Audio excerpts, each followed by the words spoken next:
Hello and welcome.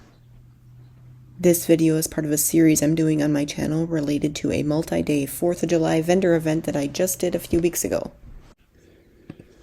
I would consider myself to still be more on the beginner side of doing these vendor events, but I'm starting to cross over into the more regular or intermediate level vendor. And in this series, I'll be sharing some of my stories, the lessons I've learned, my favorite tips and tricks so far, my booth layouts, my displays, basically my blood, sweat, and tears when it came to this event specifically. I want to help others who are around my level or a little below, or those who are only thinking about doing these events themselves and need a little boost. And I hope I help you learn something. So let's get started on this episode. The recap of my latest event. Hello and welcome again, everyone. So this episode, I wanted to give a quick sub-intro to this episode, because originally I was planning on this one plus the next two being one whole episode. Episode 2, my experience with the event, my most recent event, that multi-day event that I did July 3rd, 4th, and 5th. Well, when I was editing this video, I thought that, there's no way this can be as long as the last one I did, the last episode 1, which was like 2 hours long. No, this one actually ended up being longer, and I cut a lot out of it, actually. I cut as much as possible out of it without, ruining the cohesion of it. So I ended up breaking these up into 3 separate episodes now. So we have episode 1 we did already. Episode 2, part A, this is the one you're going to be watching now, is going to be first my overview of the entire event, my kind of thoughts about it overall.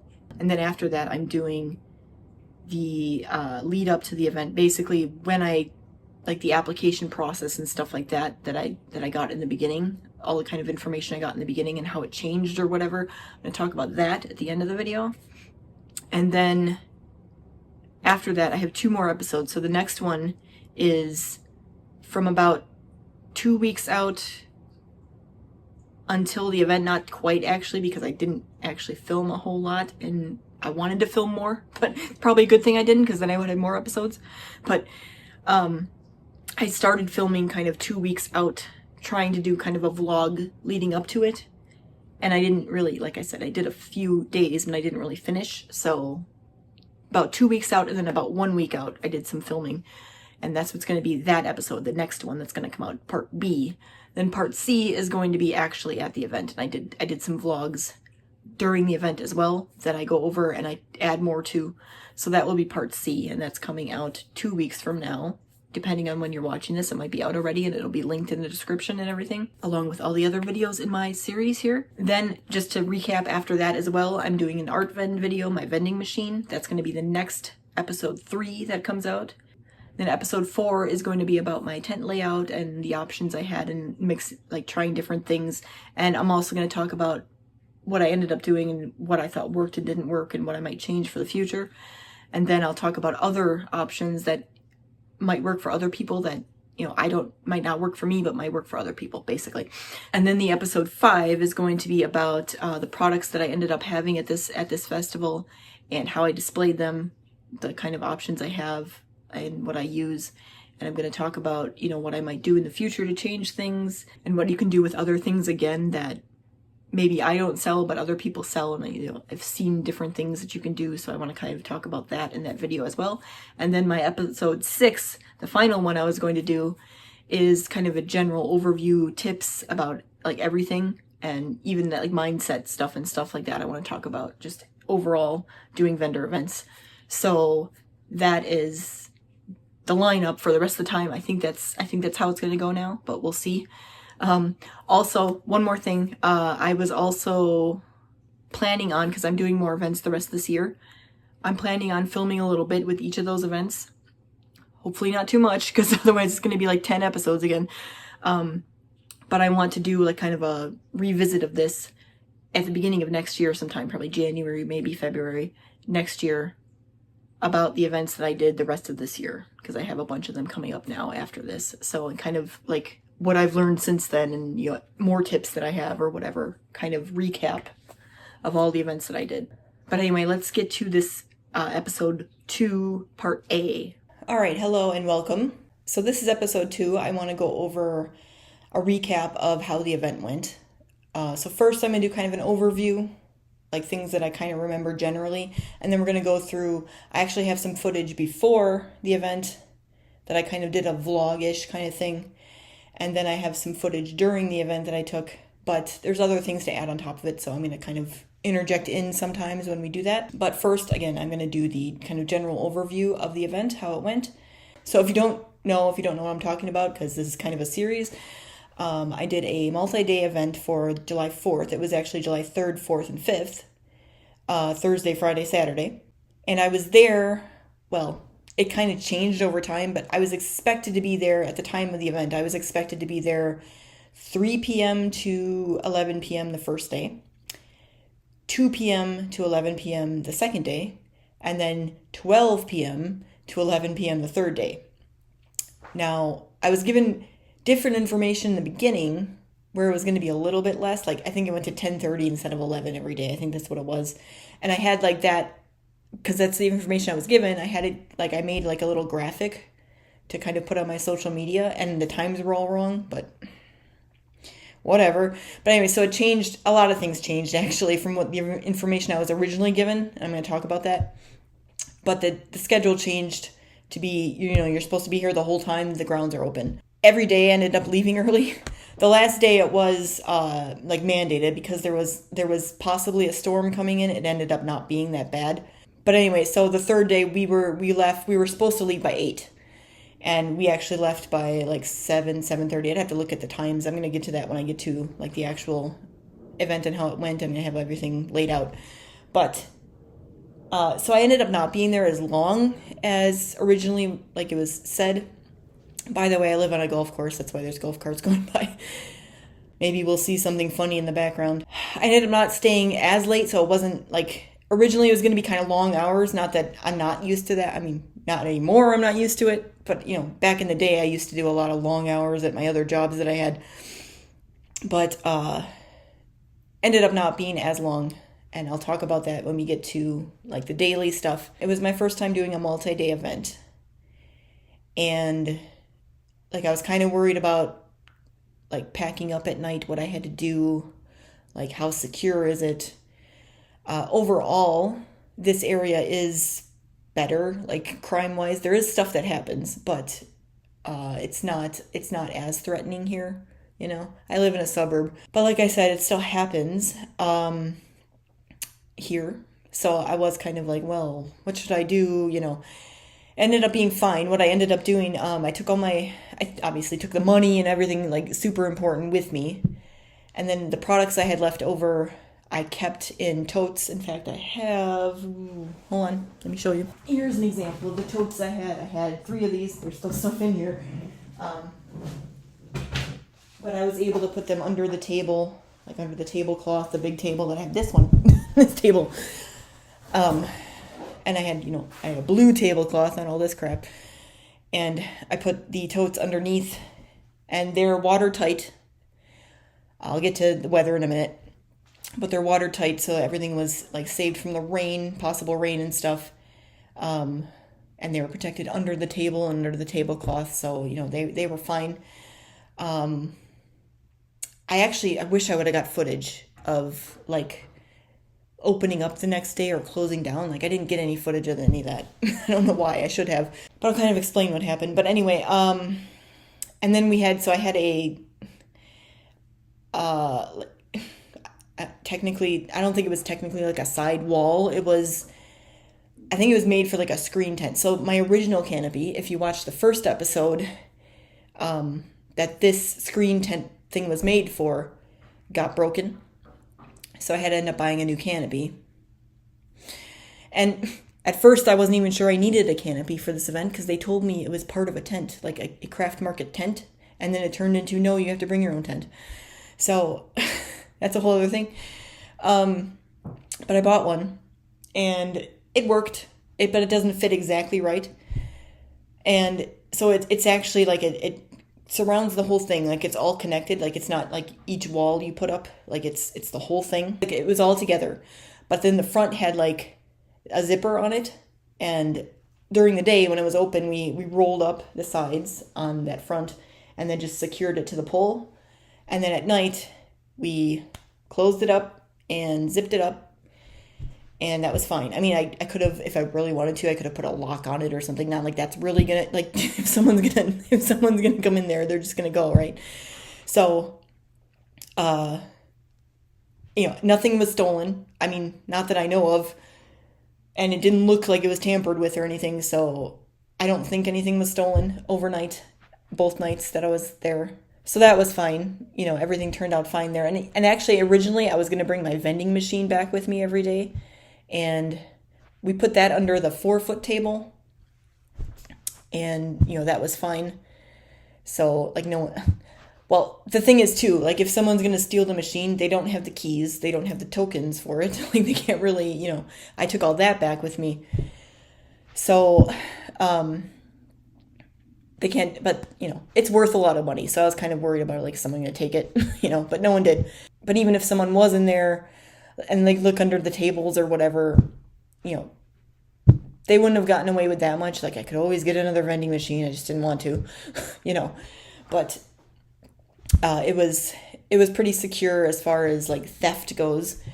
And like I said, we left early every day. So, like, there were still people at the festival that could have, like, went over there, especially if there's no other vendors, which was one of the reasons we left early, because there was no one else there the first night, but I'll get to that. But anyway, so theft-wise, everything was fine. Weather-wise, so the first night, overnight, it kind of rained a little bit. So we got there in the morning. I wish I would took footage again, like I said, but, everything was a little wet. I had to kind of wipe down some stuff. But like I said, the product that I had in the totes, none of that got wet. It was fine. Even if it did, though, it wouldn't have, I would have just wiped it off and it would have been fine.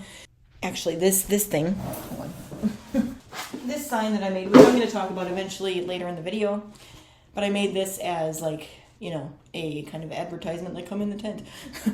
And honestly, I thought maybe someone might say, oh, that's really cool, like a retro neon sign. That's kind of cool that you did that. No one did. And a lot of people, when they came up to this sign, were like, oh, you have signage and banners, and they didn't even read the rest of it. I'm like, someone said it out loud. They were like, oh, signage and banners, and then they kept walking. I'm like, okay. But anyway, so this we left out on top of the table at the end of or it was on top of the checkout stand. I can't remember. Maybe it was either one each night, like it was something different. But anyway, so this got a little wet because I didn't put it under the table. I sealed this anyway, so I just wiped it off and it was fine. Put it back up. And I have pictures of where it was and stuff, and I'll talk about more about this when I talk about the daily stuff. But, this got a little wet that day, but it was fine. And then, like, the checkout table area portable bar thing that I have, which I'm going to talk about in the video, that got a little wet. I had to wipe that down, and I did have, like, paper signs that I had taped to it that got wet, but I had extra copies of the paper, which was nice. Maybe I'll talk more about this when I get to the daily stuff, but I ended up having to, like, take that off and, like, redo it because that got wet. So, I should have, thought about that a little more. But it wasn't like, downpour. I think it only rained a little bit. The only thing was, and I didn't notice this at first, neither one of us, because my husband came and helped me every day to set up and take down. He noticed, like, neither of us noticed at first, but then there was like a big, like, bubble of water in one part of the tent, and we had to end up, like, pushing that out. And it kind of, because we had a tent next to us, ladies next to us, and we ended up having to, like, kind of splash some water under the tent, like, sorry, we got some water up here, and they were fine. But we had to, like, kind of push it out. Other than that, but it didn't really, like, there was a little wetness in the tent, but, like, for the amount it rained, because we had a pretty big bubble up there of water, puddle. It didn't really get into the tent that much, just kind of on the sides. So that was good. As far as, the rain goes. Then the last day was windy. And like I said, we had a storm incoming. That's why we had to leave early. But it ended up not like really, really storming, but it rained a little bit afterwards and stuff. So we got out before all that happened. But I dealt with the wind on the third day, and I'll talk more about this when we get to the daily stuff, but I had to like lock everything down, and some things were falling over and I had to pick them up and stuff. But having the mesh tent, the mesh sidewall thing that I have, which I don't know if I mentioned that before, it's mesh, so it's not solid. That was a good thing. Because I think, like, I had never dealt with sidewalls before in a event, and I never dealt with wind that much before. And having no sidewalls probably would have been bad for the wind and the rain and, all that stuff. And if I didn't have sidewalls, I would have brought the tent down a little, because that's what the ladies next to me did, like I said. But since I had the zippered sidewalls, I just zipped it up at the end of the night and didn't take anything down, like take the height down. So, but having no sidewalls whatsoever would have been bad for the wind, because everything would have been knocking over like crazy. But then because I had the sidewalls, I kind of blocked it a little bit, but it still let the breeze come through, which was nice because it wasn't as hot that day. But I'll get to that. But also because they weren't solid sidewalls, like the wind kind of blew everything a little bit and it was a little like billowy. But if you have solid ones, like it turns into like a balloon or like a sail, and it's bad. So having the mesh really was like the best choice. And I didn't even know that until now. And now I'm realizing it. So I recommend, if you're going to do that, mesh sidewalls if possible. But that was that for the multi-day effect. That's kind of what I have to say so far. We'll talk more about that as we go through. But I wanted to talk about that overall. Another thing I want to talk about is this was a 4th of July festival in the city. And they had all these other kind of things going on around it and during it. And that was good and bad in a way, as far as sales for like us. So like originally I went into this thinking, well, there's going to be a lot of people there and I could sell a lot of things. And maybe I was worried about being sold out like each day and having to make more stuff in for the next day, because I didn't have quite enough stuff done. Like I wanted more stuff done. I had a lot of things half done, which I talk about in the product video. But and I was planning on, okay, well, if I get sold out or close to sold out the first day, then I'll come back and I'll make some more stuff for the next day and bring it, ended up being exhausted the first day, but so I was expecting the email I got like kind of right before the event, like a week before or something, said, well, I think it was like 2 weeks before, where she finally gave me all the information I need. I'm going to get to that. I'm going to get to exactly the information, how it changed and stuff.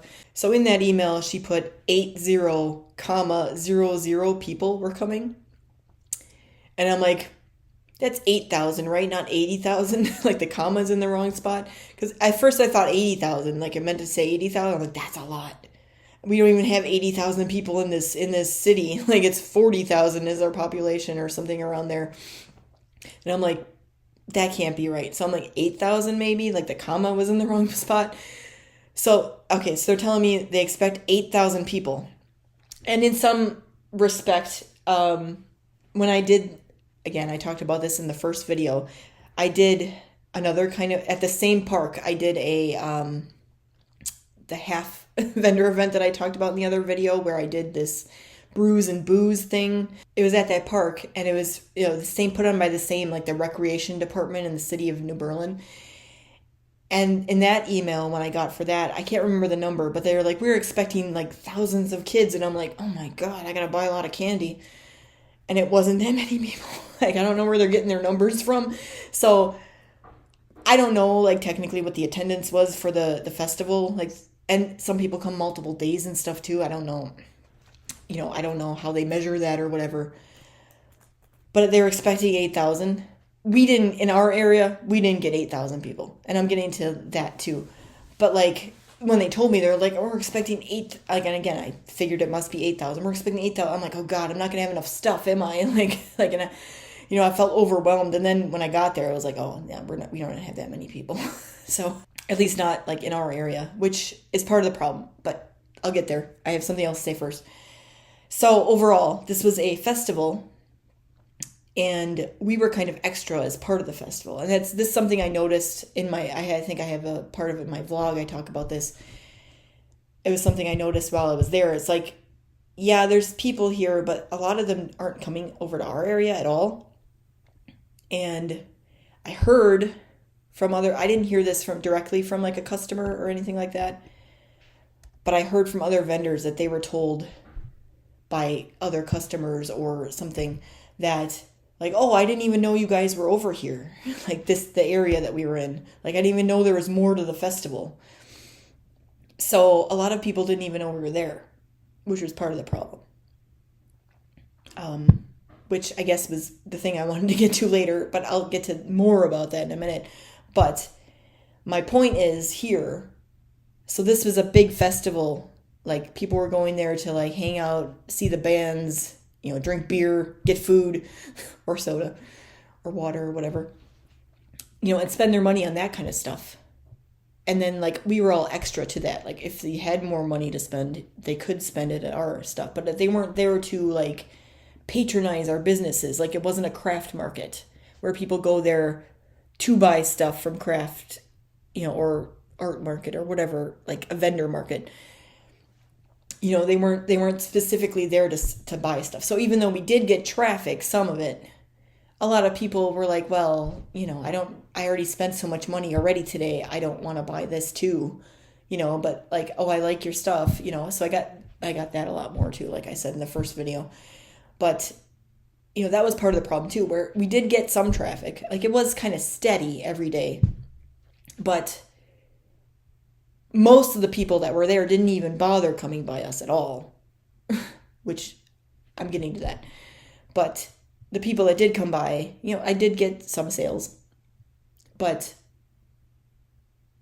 like I said, this thing that I notice is where like they're spending all this money on food and they have their kids there for like different activities or whatever. Like they're not there to spend money with us. Like it was just kind of extra. And that's not something I really considered not that I regret signing up for this, but it's not something I consider. I considered, wow, there's going to be a lot of people there. I'm probably going to make a lot of money. That didn't happen. So, I mean, I did well, but well enough. Good for me, but not to the extent I thought that was going to happen from this event.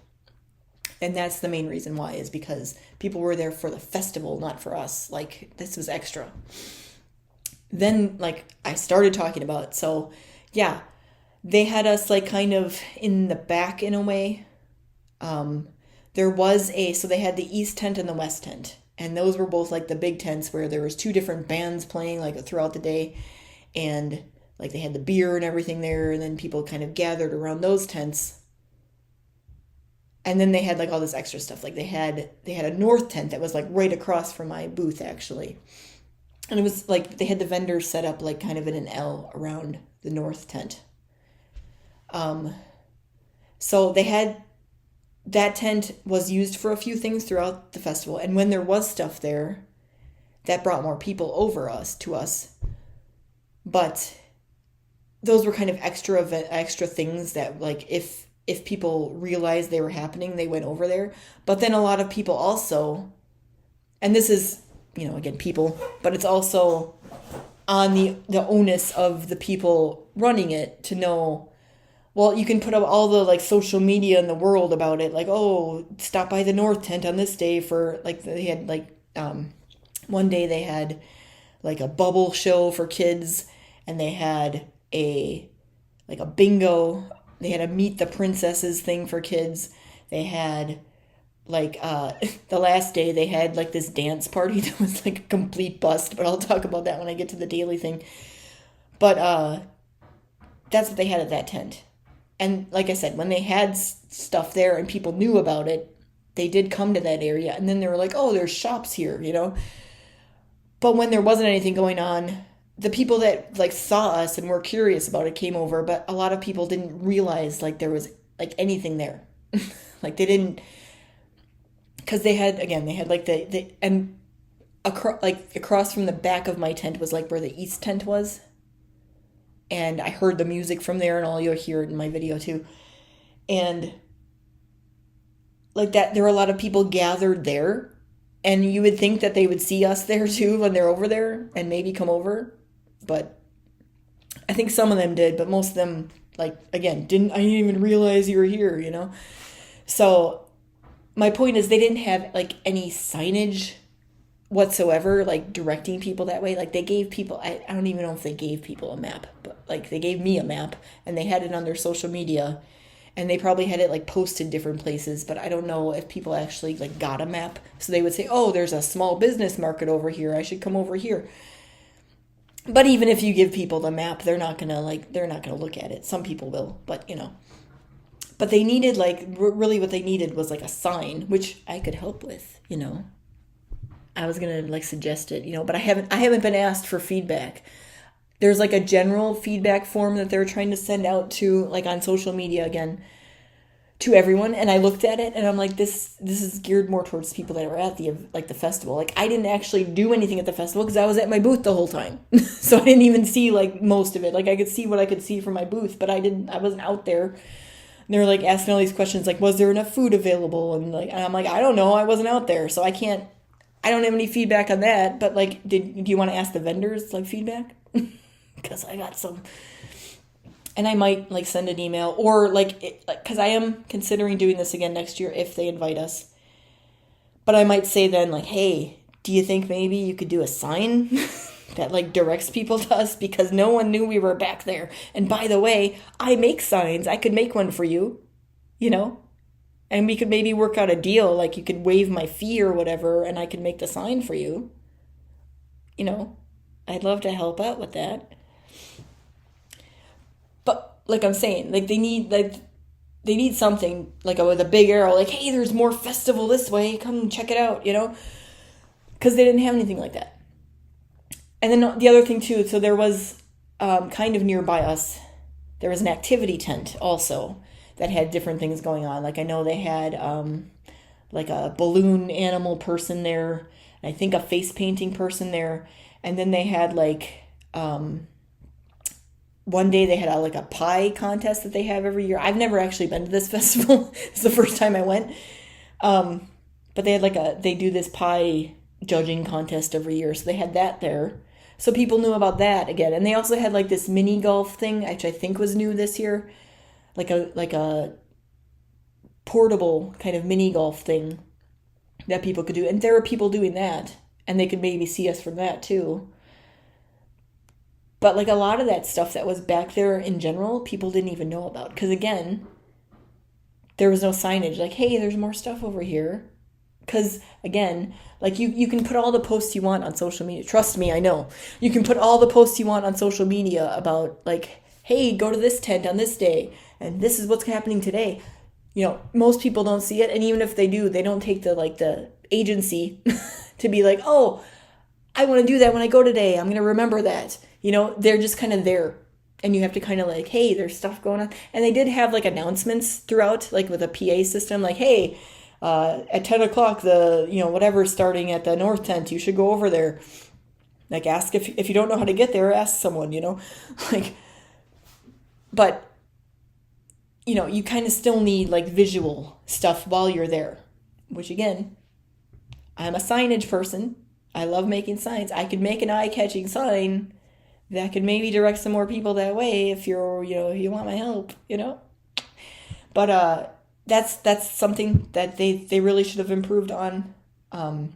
Because again, like I said, I didn't hear this directly from anyone, but I started hearing it from different vendors around me where they're like, people are telling me, like, I didn't even know you were back here. Like, I didn't even know there was more stuff back here. So when they started saying it, then I started kind of telling people, like, yeah, a lot of people don't know we're back here.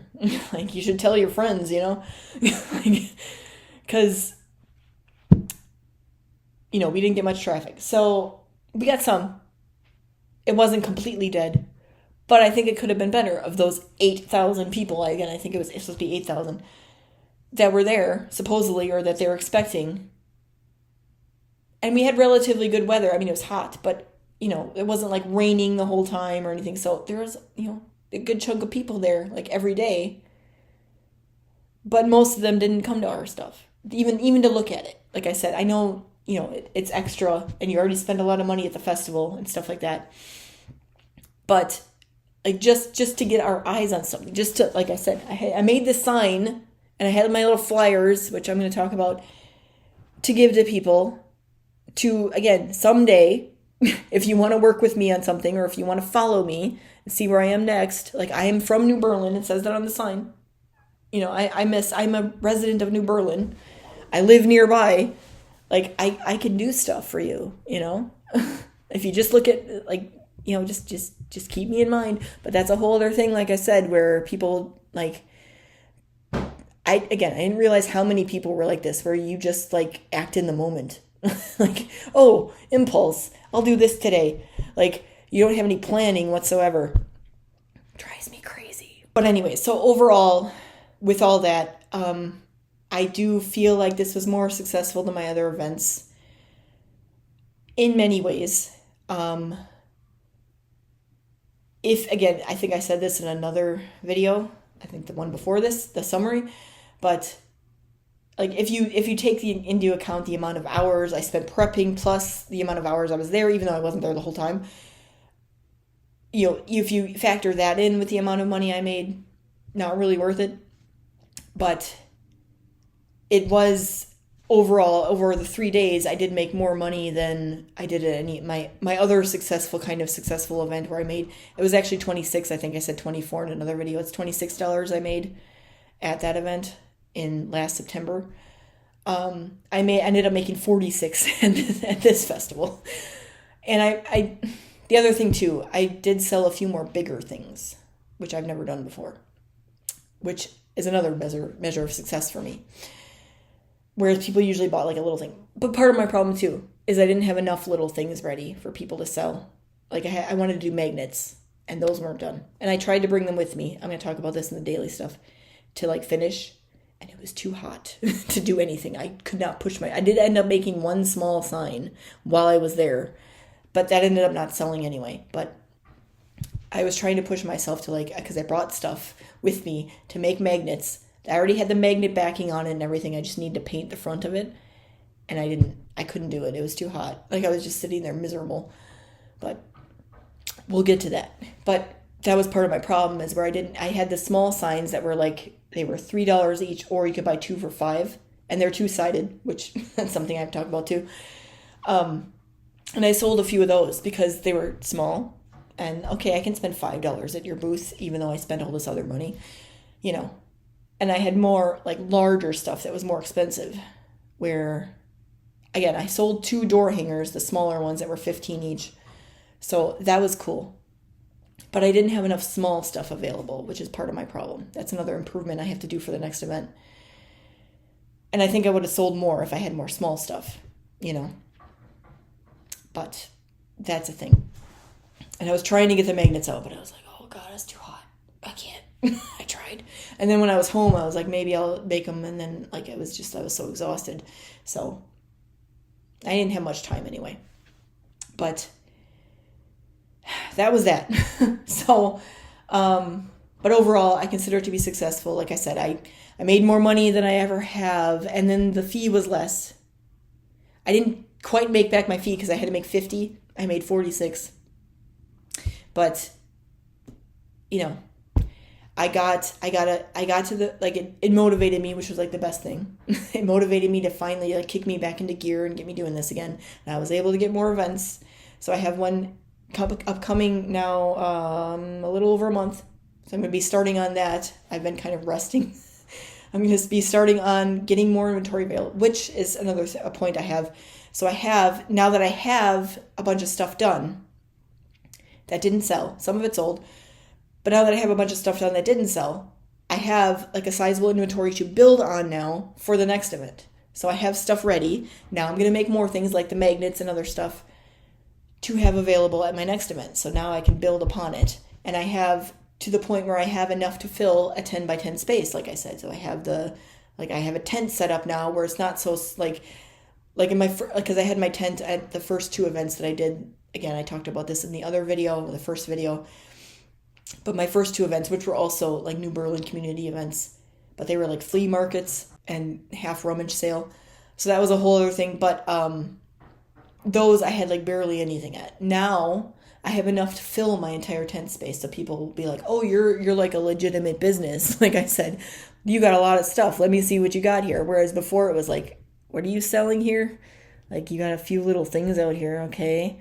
Like, you know, now I got enough to kind of like show people like, oh, I do actually make things, you know?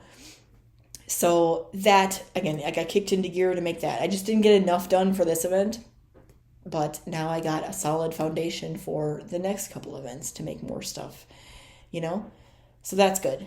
And I was able to kind of have like a more cohesive like theme to my decor and everything. And it was 4th of July related. Like, that's my brand is like a navy blue anyway. So that's why I figured when I got my tablecloths that I got for the tables I have now, I have to actually get another one now for my 4-foot table, because that was a flag one for 4th of July. But now I have like blue tablecloths that all match, because that's my color and everything. And like, it looks more aesthetically pleasing. It looks more professional, like I said. So now I can again build upon that. So I had this was a good stepping stone. It had the potential to be more successful than it was, but it wasn't. But I still consider it to be overall successful and good for me, and keeps me motivated to keep going. Like, it wasn't like discouraging, like, oh, I only made $46 and I spent $50 and I spent all these hours here. I think a lot of other people felt that way, the vendors. I had a lot of like people talking, like venting to me, like, oh, like, you know, is this worth it for you? Like, we're not making any money. No one's coming back here. And I was kind of, I didn't say this to any of them, but I'm thinking in my head, like, I get it. But at the same time, like, I'm trying to start out. I know, like, I have faults where I didn't have enough stuff available. And, you know, I again, with my it's another thing I talked about in the first video. I'm not good with small talk, where I engage people, you know, so they have to kind of with me first, and then I start talking. But I tried to get better about that, and I'm going to talk about that when I get to the daily stuff. But like, I recognize that I have improvement to make, and that I have my faults in this as well. But I also was and I was told this, for instance, every day on my, not that I have that many followers, but every day on my social media, like, I was promoting the event. And I do this at all my events too. And a lot of other people don't. I mean, some people do, but a lot of people, like, they just, even if they have their own social media, like, they don't promote the event even before or during. Like, oh, I'm going to be at this event, you should come, you know, see me and the other vendors, you know, where they're just kind of like, I'm here today, here I am, you know. Whereas, like, I try to build up the anticipation beforehand, and then when I'm actually at the event, like this one, every day before we opened, I'm like, here's a video of my booth, this is what I got, you know. And then I say, the hours are this time today, come visit me and the other vendors, you know. We're over by the north tent, you know, find us. Again, not that I have that much of a reach anyway with my following, but I was told, what I was going to say is, I was told on the third day by someone who was the person that was kind of like, hey, we're going to shut everything down by 8 because they were closing the festival because of the storm. And she like, oh, you were really on top of the social media, thanks. And I was sharing your posts, and I was like, oh, thank you for that, because, you know, I need it. Like, and I did gain some followers, and I think some of it was from that, and some of it was from the flyers I was giving out that had QR codes. Because that was another thing I was kind of complaining about, where I don't, and that's another thing I was successful about, because I gained a following a little bit from this event. Like, oh, that went up, increase, like, everything was better, you know, than it has been for me. So I look at this as a win, whereas a lot of other people were like, this isn't worth it for me, I don't think I'm going to come back if they do this again next year, and blah, blah, blah. Like, I'm willing to come back, but I'm also going to be like, hey, I think there's some improvements you can make. So we're going to see, like, if they do this next year. Also, not that we do a lot normally for 4th of July. And actually, like I said, we haven't even been to this festival before, and we've lived here for how many years? 8? This is our 8th year here, and we've never been to the 4th of July festival in town. It's the first time we went, and we didn't really go, but, it's the first time that we even participated in it. But, like I said, we don't normally we don't have kids, that's part of it. So we don't, go out and do this stuff normally. And also what I was going to say is the second day we stayed for the fireworks show at the end, because we'd never seen the fireworks, even any fireworks show together. And my husband and I have been together 10 years, almost, at this point. And neither one of us in 10 years has gone to a fireworks show together or separately. It's been that long since I've seen fireworks. We don't go out and do this stuff normally. So what I was going to say is we don't normally have plans for 4th of July. We usually cook out, which we did late this year because of me working here. But we don't normally have 4th of July plans. So, but next year is the 250th, of the United States. So we might do something. So I'm kind of do we want to do this next year? But I do kind of, but then I'm do I? I do, but do I? I think I'm doing it next year if I'm invited again. Like I said, if they do this again, because this was the first year they did this small business thing, which is why, a lot of the things that, they weren't quite sure how to do it. And they're not really a craft market vendor, organizer normally. So they don't know how these things go, So, like I said, I think I can help improve if you ask me, We'll see how that goes. But I think they're going to do it again next year, I'm assuming, which I think I want to come back. I think pretty sure. But, whereas a lot of the other vendors, I think they're going to be kind of well, I'm not coming back next year because this was nothing for me. And blah, blah. But I have good feeling about it, I'm realistic about it, I think is my point. And again, maybe if I was used to more sales and I took the time off from doing other events to do this one, and I would normally make more money and I didn't make as much money, then I would be oh, this was a waste of my time because I was here for so long and I didn't sell anything. But I'm not at that point where I'm making lots and lots of money at vendor events. So it was worth it to me. But that's because of my specific situation. So, but anyway, I think that's all I have for the overview. Again, overall, I thought it was relatively successful. There was areas of improvement for the festival overall, but I was happy with the results. I was content. I kind of went into this expecting more, but even with that, I still consider it to be successful. And I'm looking forward to building on this, and then, like I said, probably coming back next year if they offer it. All right, before I get to the footage that I filmed, I have some stuff that happened before I started filming. So just to explain how I came about this event or whatever. So I had seen a social media post on one of the city of New Berlin or something, because I follow their social media, or they might have put it in one of the community groups or something. But I'll put that on the screen. That's what I saw originally that made me apply for it or ask about it or whatever. And I blocked out where it gives her information, the email and everything, because I don't want anyone harassing her because of this video. Please don't do that. But anyway, this is what was originally there. And he said to email this person. So, I did. But as you can see, it's marketed as the Stars and Stripes Craft Market tent. We're going to be part of that, part of a tent, which is what I thought. And we're going to get to, more about that in a minute in here. But what I assumed from that was that I was going to be there was going to be a tent set up.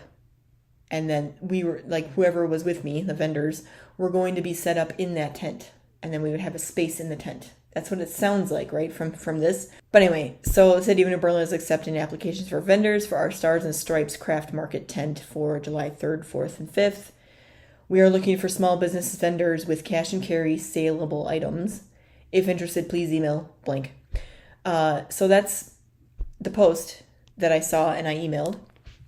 So I emailed and I said, hold on, let me see, let me tell you exactly what I said. Hold on, I got it right here. Hello, blank. My name is Shannon Rushing, owner of Shrush Design, resident of New Berlin. I'm interested in applying to be a vendor for the Stars and Stripes Craft Market tent. I even put that in there. I make hand-lettered signage, greeting cards, stickers, magnets, home decor, party decor, and other odds and ends. And that's one, I wanted to make. Hand-lettered signage, but the rest of it, someday. But anyway, so that was my email. And I sent that March 10th, and I had seen the post, I think, the same day. So took her a couple days to respond to me, and she's like, thank you for reaching out. I sent you a link through DocuSign. Heads up, it only stays open for 48 hours. Please complete the application, but also reply directly to me with pictures of your booths and a list of what you intend to sell along with prices. And I'm like, okay. So I got kind of intimidated by that when I got that response. Like, whoa, oh my gosh, I got to spend because it's March and this event is in July. Like, I don't have anything ready. I don't have the prices ready yet. Like, are you crazy? So I was starting to get kind of intimidated by it. And then, so I filled out the application.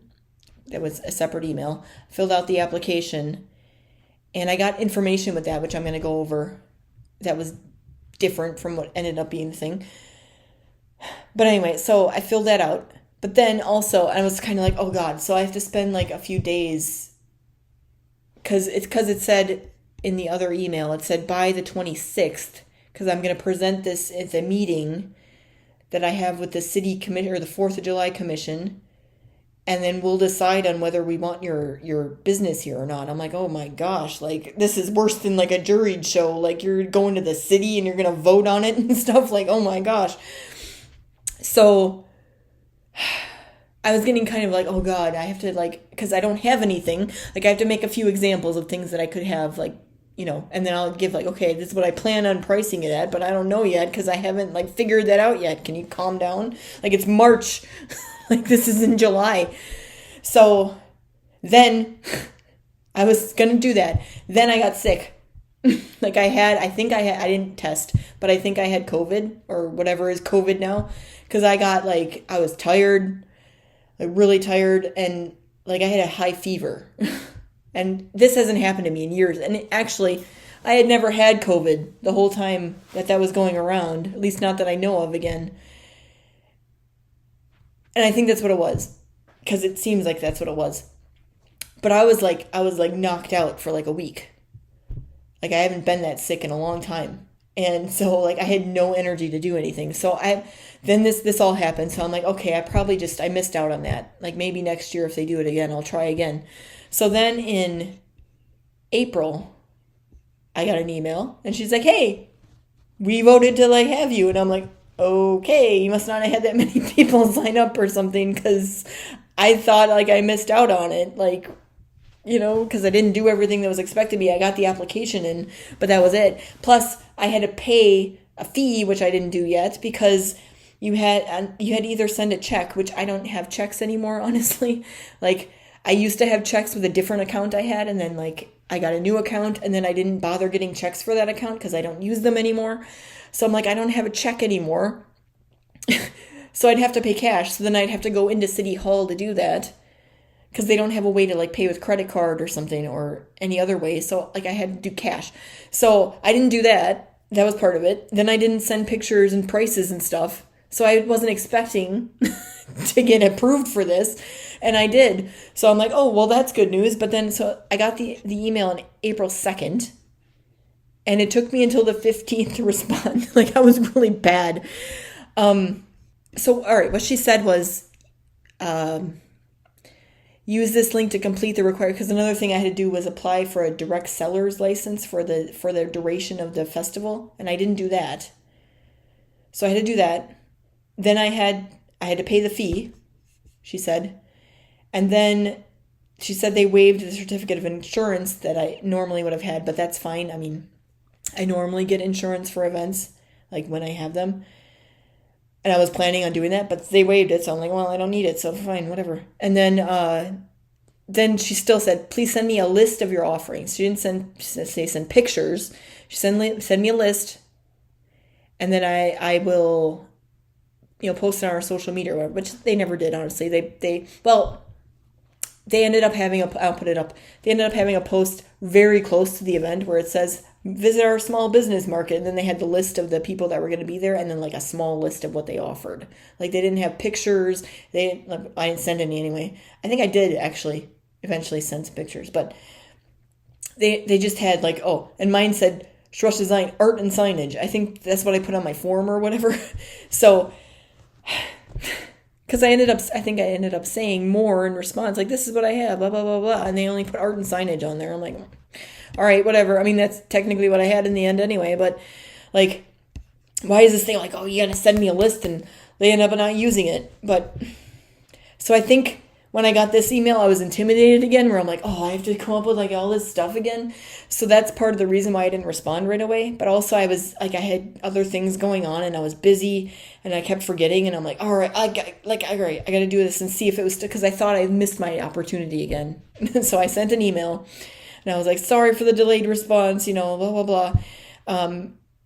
I actually thought that, I had missed the deadline and blah, blah, blah. And then I had, so for a list of my offerings, I have signage, banners, greeting cards, stickers, and magnets. Like, again, I planned on having all that stuff. I will also be making additional items in the same category, specifically themed to 4th of July. I just haven't made them yet, but I'll work on them. And I attached a picture of a previous setup I had at another event I did last year. So that was the one from the Stonewood Village, again, from the other thing I did. And then I attached my direct sellers thing to that because I wasn't sure where to send it. And then she came back. She's like, well, I'll forward this to where it's supposed to go. And I'm like, well, no one gave, because they're usually pretty good about like communication in the city, but like this was particularly like, because that was another thing that was kind of holding me back. Like, where am I supposed to send this to? Like, no one's telling me anything, So anyway, it eventually worked out. Like, I was able to be there and everything, but I thought I'd missed the deadline twice because the first time I got sick and I didn't get everything in, and then she's like, you're in, like, but I still need all this stuff from you. And then it took me a couple like weeks to respond. So like, I thought I missed it again, and she's like, no, you're good. So, but that's how that happened, basically. But I was kind of like, geez, like, because I never worked with the city, like, in an official way before. And I know things get a little more like, we need all this, like, documentation and everything. So I was kind of, like, intimidated by it. So that's why. But it ended up working out, and I was there and everything. It was great. And I think, again, what it was that, like, most of the other people there, like, there were some people that were, like, again, a legitimate business, and it's clear they've been doing this for a while, and they have all matching, like, stuff and are branded and everything. And I'm getting there. But then there was other people that were, like, selling, again, random stuff. Like, the people next to me, there was a couple, like, older ladies. I don't want to say old. Like, they were older. They were retired, that age, next to me. And they were kind of, like, friends, and they were selling stuff together, and they had like crocheted stuff and like other stuff they crafted together and they made. And they were all kind of, they shared a booth. But anyway, but they don't have like a social, they don't have a website, they don't have a social media. Like, they weren't like a business, but they were kind of like crafters that were working together. So I'm sure they didn't have like anything like, hey, like, So then when I started, I'm like, okay, not everyone is like all like, I feel kind of middle ground. I feel good about this now. But when I first got the email, like, I need this, and this, I'm like, oh my gosh, I'm not like prepared for this. I'm not that together yet. Like, whew. But it worked out. So I eventually, like, obviously I was there and everything worked out. And like I said, next year if they require all this again, like, I'll now have like, I have this, and this is the price point, and I have this, and so it'll look better. But I was still able to get in this year, so. But anyway, that's how that went overall with like getting into it. Then, like I said, so with my application, first of all, I had a binder of like all the important information that I needed, and my husband was like, of course you have a binder, that's you all over. And I'm like, but I had all this stuff like in here. I have it out now, but this is my Wisconsin sales tax, certificate and everything. And I had on the other side, I they gave me like an official, like, here's your direct seller's license for the, so I had that in there. Then I had like all the email communication like printed out and put in here just and I had a schedule that they had on the website, and they had the map, but they ended up giving me that anyway. But I'm like, I have it already, like, I'm together, okay? But anyway, so I had all this in the binder. Now it's all here because I am ready for the next event. I have just my Wisconsin seller permit in here or whatever. But so this was the original information I was given on this sheet with the application, and I printed that out. But this is what all like was different in the end. Like, this is what I was told in the beginning, and then it ended up not being it. So the first thing is, booth will be open to the public Thursday, July 3rd, 3 to 10:30, which the grounds are open 3 to 11. Friday, July 4th from 2 to 10, so the grounds are open 2 to 11 that day. And then Saturday, July 5th from noon to 10:30, which again, the grounds were open noon to 11, or they were supposed to be, but because of the storm coming in, they were open till 8. They ended up being open till 8 that day. But that's the information I have, and I'm trying to like build up, because again, I post on social media about it. I'm trying to build up excitement about the event, so I ended up making like this graphic that I put on my website and my social media and stuff, like, hey, I'm gonna be here, come see me, But I had like these times on there because, like, okay, so 3 to 10:30, that's when I'm gonna be there Thursday. The 4th, 2 to 10, and the 5th, noon to 10:30. But that ended up not being my hours. They ended up changing that, where they expected me to be there the whole time the grounds are open. So then my graphic is wrong because, but that's the information I was given. So that was kind of annoying. Then it says staggered setup times will be assigned by the 4th of July coordinator on Wednesday, July 2nd, beginning at 9 a.m. on July 2nd, the day before the event starts. So I was told at this point, oh, cool, then we can spend, some time on Wednesday setting up so we don't have to do that on the day of. So it was like, oh, that's nice. I get the day before to set up. And the next thing is like the teardown is the day after. So like it was kind of relaxed in that way where I didn't have to rush and get everything done. Well, no, it turns out my setup time was like any time from 9 to noon on the day of. So we'll get there when I get there. But it turned out being that morning, which is normal. But I was told I was going to get a day ahead of time. And then they're like, no, actually not. So like, this is kind of like my grievances and stuff too. But again, I'm dealing with the person from the city who's like, they've done this festival for years and years and years, but they haven't set up like a vendor market. So they don't know how to like deal with that exactly. But, the communication was not so great. That's what I'm trying to get to. Could have been better. Could have been worse, but could have been better. But anyway, so that was a thing that was wrong. The rest of it's not really that important or that it changed or whatever. But, I was told different things. So then,